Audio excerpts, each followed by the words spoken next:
আসসালামু আলাইকুম। আজকে আমি একটা সয়াবিনের রেসিপি আপনাদের সঙ্গে শেয়ার করে দিচ্ছি। এই রেসিপিটা তৈরি করার জন্য আমি পেস্ট তৈরি করব। তার জন্য একটা গোটা পেঁয়াজ নিয়েছি, ক্যাপসিকাম নিয়েছি, ৬টা কাজু বাদাম, ৬ কোয়া রসুন, ১ ইঞ্চি পরিমাপ আমি আদা নিয়েছি, কাঁচা লঙ্কাও ৬টা নিয়েছি। সবগুলো একটু গরম জলে করে একটু ভাপিয়ে নিচ্ছি। ভাপিয়ে নেওয়ার পর ঠান্ডা করে মিক্সার জারে নিয়ে নিয়েছি। এইদিকে করেছি কি ২০০ গ্রাম আমি সয়াবিনকে গরম জলে আগেই ভিজিয়ে রেখেছিলাম। জল থেকে ছেঁকে তুলে একটা পাত্রের মধ্যে নিয়ে নিয়েছি।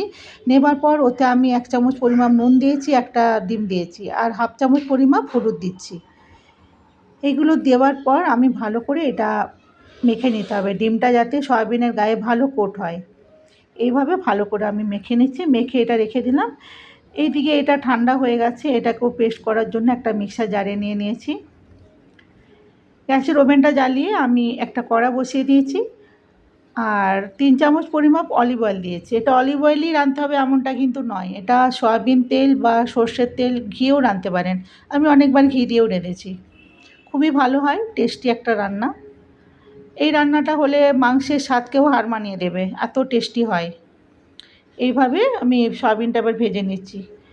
একটু হালকা ভাজা হয়ে যাওয়ার পর একটা অন্য পাত্রের মধ্যে ওটা আমি ঢেলে রেখে দিলাম।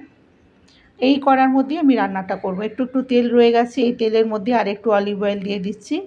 আরও ২ চামচ মতো তেল দিয়েছি আমি।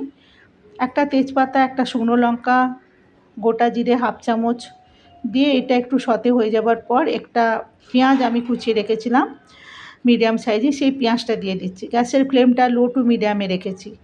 রেখে এটা একটু ব্রাউন করে ভাজতে হবে পেঁয়াজটাকে। এদিকে পেস্টটাও তৈরি হয়ে গেছে। পেঁয়াজটা যখন হালকা ব্রাউন হয়ে আসবে সেই পর্যায়ে আমি পেস্টটা দিয়ে দেবো। পেস্টটা দিয়ে দিলাম, দিয়ে ভালো করে কষাতে হবে এবার। এইভাবে ভালো করে কষিয়ে নিচ্ছি। এইটা কষাতে আমার ৩-৪ মিনিট সময় লেগেছে। এখানে আমি টমেটো পিউরি দিয়ে দিচ্ছি। এই পিউরিটা আমি বাড়িতে তৈরি করে রাখি। আমি যত কিছু মশলা বা টমেটো পিউরি এগুলো বাড়িতে নিজে তৈরি করি। আমি বাইরের মশলা দিয়ে কখনো রান্না করি না। তাতে করে রান্নাটা আমার মনে হয় ভালো হয় না বাইরের মশলাতে। আমি নিজের মশলা দিয়ে রাঁধি, রান্নাগুলো খুবই টেস্টি হয়। এখানে এবারে যেগুলো বেসিক মশলা সেই মশলাগুলো দিয়ে দিচ্ছি। হলুদ গুঁড়ো হাফ চামচ, Kashmiri red chilli powder half চামচ, এখানে ধনিয়া গুঁড়ো হাফ চামচ দিয়েছি আর জিরের গুঁড়োটা 1/4 টিস্পুন দিয়েছি। কারণ আমি গোটা জিরে দিয়েছিলাম, সেই জন্য এখানে 1/4 টিস্পুন দিয়েছি। এটা ভালো করে কষাবার পর যে সয়াবিনটা ভেজে রেখেছিলাম সয়াবিনটা অ্যাড করে দিলাম। এবারে ভালো করে কষিয়ে নিতে হবে। ভালো করে কষিয়ে নিচ্ছি।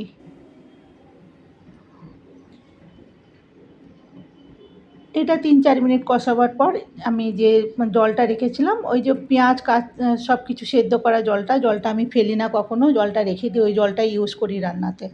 ওই জলটা দিয়ে দিয়েছি। দিয়ে ভালো করে এবারে কষিয়ে নিচ্ছি।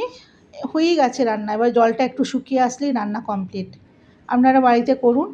রুটি, পরোটা, নান সবার সঙ্গে খেতে দুর্দান্ত লাগে।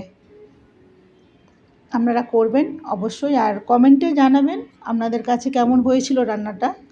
আপনাদের কমেন্টগুলো পড়তে না সত্যিই আমার খুব ভালো লাগে। আর যদি রান্নাটা ভালো হয়, মনে করেন ভালো, তাহলে ফলো করে পাশেই থাকবেন। সবাই সুস্থ থাকবেন, ভালো থাকবেন। Thank you.